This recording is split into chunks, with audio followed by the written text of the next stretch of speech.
Prime Minister, the checkmate contract. I know that when you was in opposition, you were very critical about it. Now in government, have you gotten a chance to look at it?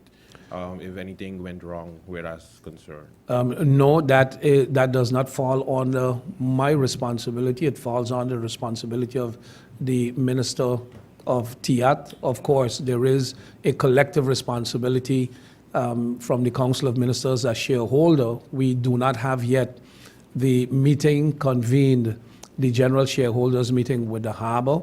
I am sure that that may be one of the issues that will be discussed. There are several other issues as it pertains to the Harbour that will be discussed, but specifically going after a particular contract or a particular thing, no. The Council of Ministers has not done so, but I do not know if the Minister of TIAT has had any discussions to that effect. Okay, Minister Myers, the Kimsha Beach, the parking lot, how far are we? I know that you said you wanted to start the process and anybody that gets in your way. So how's it going so far? Well, the terms of reference was signed off by my person. It was published in the local newspapers. The bidding process has took place, and to my knowledge, the bids were submitted a week ago, and the evaluation process is now in progress. So that is moving along according to plan.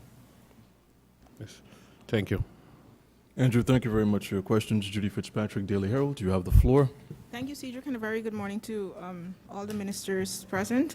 I have a question for Minister Gibson, and I know that you are the finance minister, but you did speak about this issue on radio yesterday, and it has to do with the change, the new policy that you said you think is complete for the animes macias, the exotic dancers. Can you enlighten us on what are some of the details of that policy? I know some concern has been expressed that if these dancers are given independent entrepreneur license, and I'm an entrepreneur, that I can perhaps work on the street. Is there any restrictions in the policy, and can you give us some details, please? Well, what I said yesterday was that I believe that the policy is completed. It has not reached me yet. I do not know the details of the policy other than the general idea behind the policy, and that's what I shared yesterday, meaning that licenses can no longer be given to club owners because that will constitute, on the basis of international laws and judgments that has been rendered, would constitute conspiracy to human slavery, and that the idea was, just as is in Bonaire, that licenses be issued to the commercial worker themselves, and that person will then choose what time they're going to work, how long they want to work, when they want to work, as opposed to leaving it to a contractual relationship between employer and employee that you have to show up for work, and no matter how you are and how you feel, you have to work anyway. So I gave a general outline, but the specifics, the actual policy, I have not seen yet, but I understood it's completed. Thank you for that, and this is not a question, Cedric, but just a request. Is it possible for the Daily Herald to get a copy of that policy? I would refer you to the Minister of Justice because that's his domain. And my second question, Minister Myers. The GB Supervisory Board said it had informed the Council of Ministers late last month that they will not be tendering their resignations as requested by the shareholder. What is the next step? I know Minister Gibson, in your absence, had indicated that should the Supervisory Board refuse to resign, that advice would be sought on whether they will be terminated. Has that request been made? Is there a process ongoing to terminate their services? What's happening there?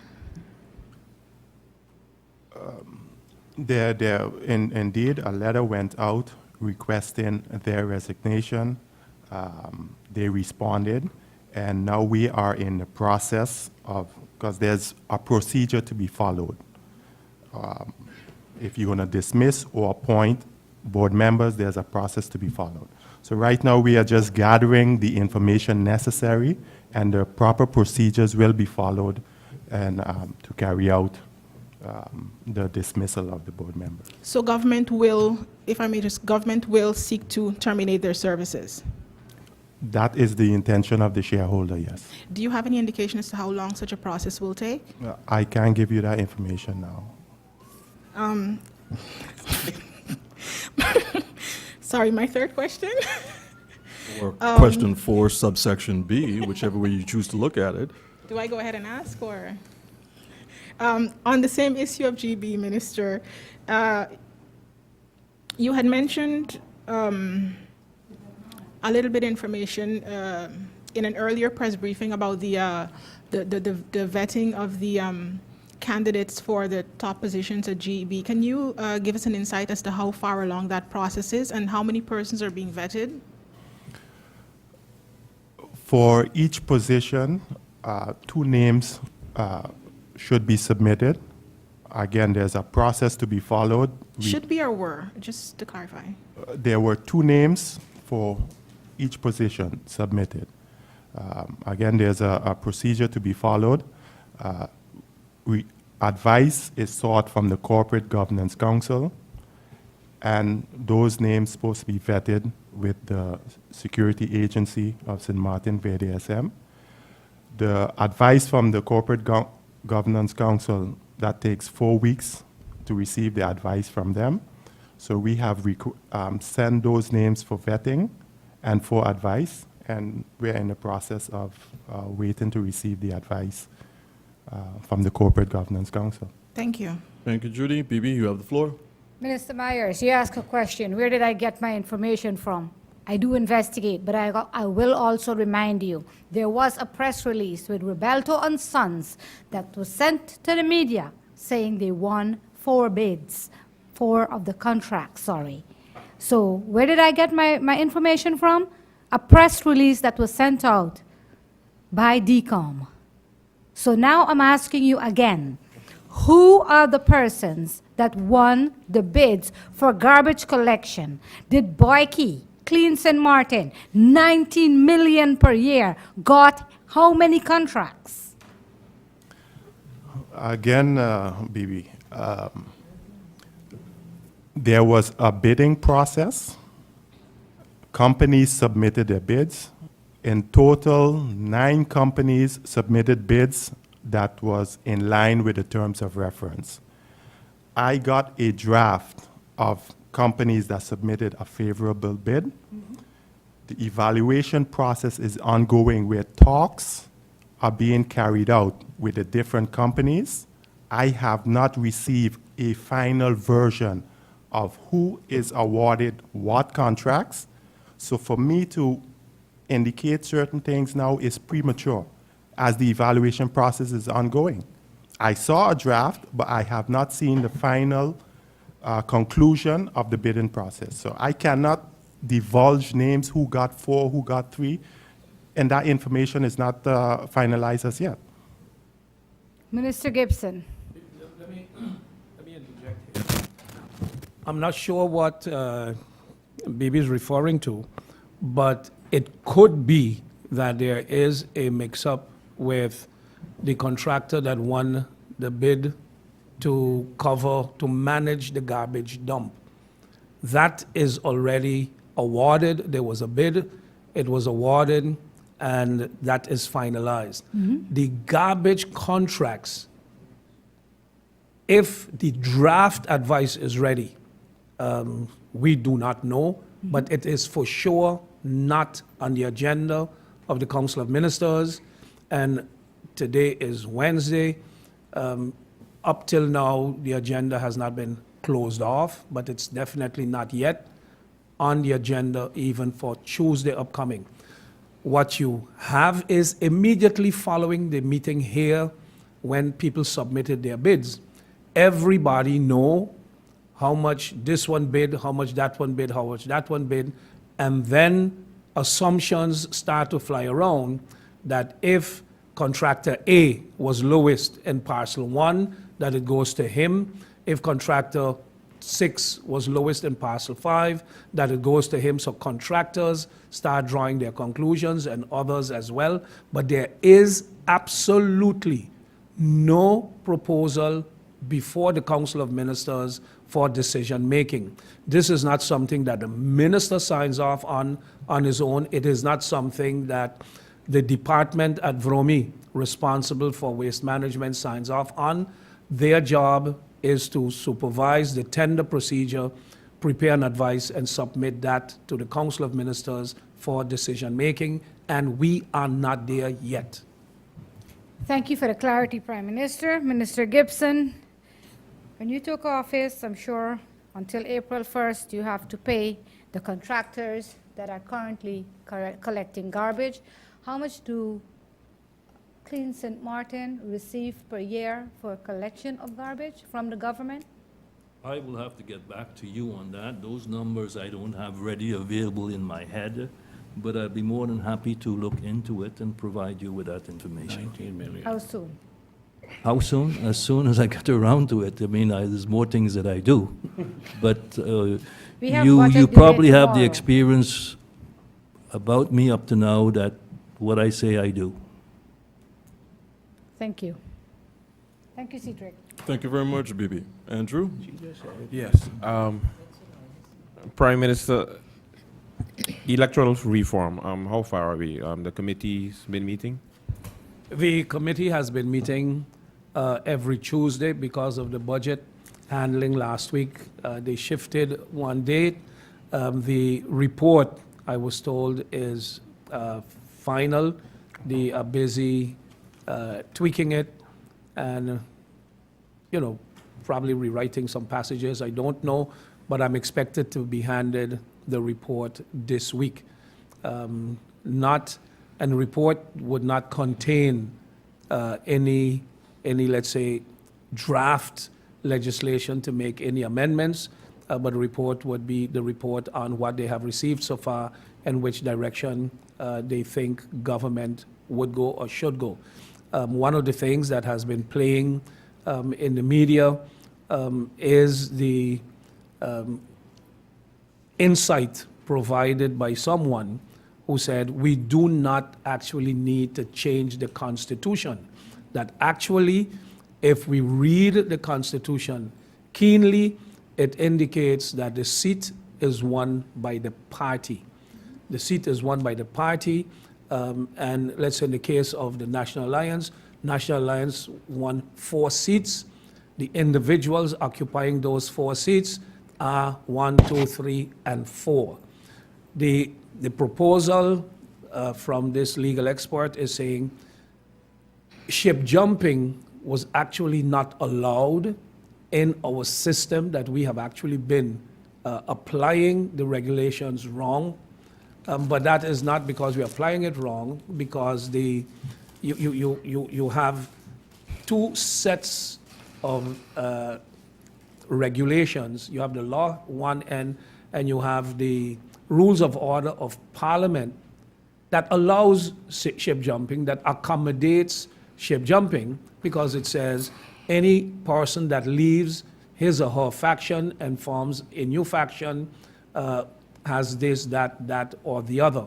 The legal interpretation given to the Constitution says no, the person, you got to vote your conscience, not the conscience of the party. You have to vote your conscience. And if you are not happy anymore with your faction for whatever the reason may be, you have one option: resign from Parliament. You cannot take that seat, whether you won 500 votes or 50 votes. The seat was won under the heading of that party and belong to that party. You are a member of that faction.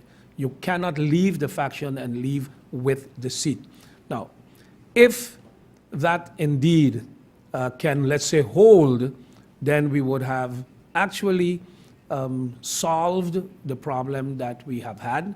What it brings with it is a different dynamic now in Parliament, because one can say, I am a member of a particular party, I am not supporting the budget, or I'm not supporting the government. A motion of no confidence against the government can come, and a member of my faction votes in favor of that motion. Results, the government falls.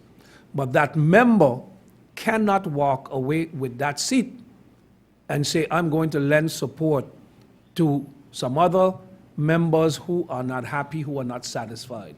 If that would lead to new elections, then so be it. But it won't be now. That is and has been the case all the time, that members can leave their faction, leave their party, declare themselves independent, become a faction leader, have faction staff, and then go negotiate with other parties, other individuals to form a government. That is what has created and has caused the instability in governance all the time. We want to put this forward, put it to the test, so to speak. One of the discussions when I was in the Netherlands that I had with Peter Donner, the chairman of the Council of Advice, he said that as soon as we have something, send it, even before we submit it officially, let's say, so that their legal people can start looking at it, because they want to work with St. Martin to speed up the process if necessary. So if this is something that we can say, hey, Eureka, we have found a solution, then we do not need to go through that process of making changes to the Constitution, but we would have to basically adopt the manner in which we have been interpreting the Constitution, and as such, making rules of order based on the Constitution that is actually not what it is. One can say the same thing, for instance, about the issue that the Minister of Finance just spoke about in answering a question. In the Constitution of St. Martin, we have the protection of human rights and the guarantee of rights to animals and things like that. By putting in that article on protecting rights for animals, one did not take into account that there is a cultural reality on St. Martin of cockfighting, but it jumps in the face of the Constitution. The same thing that you've had was allowing brothels to operate on St. Martin, but the manner in which they were operating constituted, in essence, a human trafficking. So that is against the Constitution. So you either change your Constitution, which one would not want to accommodate it, but if you are going to allow it, it has to be in line with the Constitution. So we may have been doing something as far as ship jumping is concerned, allowing it to happen while actually the Constitution does not really provide for it. Thank you, Prime Minister. Minister Jacobs, Carnival 2016, have you gotten a chance to meet with the Carnival Committee, and also will the public schools take part in Carnival this year? Good morning to all. We have met representatives of both TIAT Ministry and myself with the Carnival Development Committee. However, as was stated before, I believe in press briefings, the funding for Carnival goes through TIAT. We met in the interest of making sure that culture was being promoted. We were updated on the new rules and regulations, etc. Some of the concerns, as a reply to some of the concerns that we had. These discussions pertaining to some of the changes that they made were ongoing since last year, in keeping the safety of our youth into consideration. I know it's created quite a bit of discussion as well in terms of the ages of the young people that they're allowing into the village for shows. Some of my concerns were also centered around young people taking part in some of the jump-ups that have become commonplace, and the way to regulate that. And basically, in our discussions, I believe that the Development Foundation did see an importance of promoting culture. We mentioned they did outsource all of the Queen shows, And I had, was wondering how that would occur because I felt personally, and I've expressed it publicly, that most of the cultural parts of that Queen Show was held outside of the village where the majority of the public would not see it unless it was recorded and they caught it on television. So I believe the majority of the cultural parts, I cannot say for certain, but they did say that they would look into that. He said that they had a low turnout for especially the youth in the Calypso competitions. And they were actually probably not having a competition because there were just two, the reigning queens, I believe, who were registered. Others had fallen out. We as a ministry are looking at promoting Calypso as part of our culture. It is a bit late now for this carnival, but we are looking at ways to increase youth in participation in it, offering workshops in writing calypsos and the like to keep that art form alive.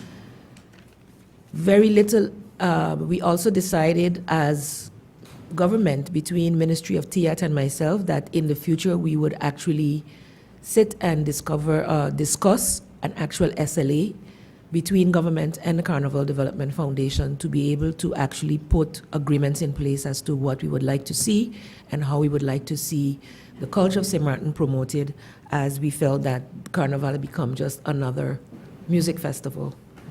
And a big one, yes, important also for the economy of St. Martin, so we do not want to stop that. But some of the other rules and regulations that we questioned were things that they had discussed since last year, which, for instance, they are booth holders. They also brought more to the table in terms of, we had understood based on complaints from booth holders that there was only one liquor company being utilized as a major sponsor. They clarified that other liquor companies have come on board and that those agreements did not restrict booth holders from buying liquor from wherever they wanted to. So they believe that all of the other events are marketed in that way, and they, as they have the control of planning and preparation, they have that leeway. So government doesn't have any manner at this time in which to restrict Carnival Development Foundation from doing what they are doing. Government provides them with marketing funds to market the festival abroad, and that was made very clear, not to market it on island, but for marketing abroad. So that discussion was had from the TIAT side, and we would be updated later on how we would move forward with the SLA, etc. Thank you, Minister. Thank you very much, Andrew. Judy? Thank you, Mr. Peterson. Minister Gibson, at a press conference on Sunday, given that the budget meeting is coming up tomorrow, the combined opposition, or what the Prime Minister referred to as the supermarket, they said that they would support, if they would support the budget, they would want some amendments made. Now, how possible is this given the very tight financial situation that we're in? And what would be your position if their support is dependent on amendments being made to the budget?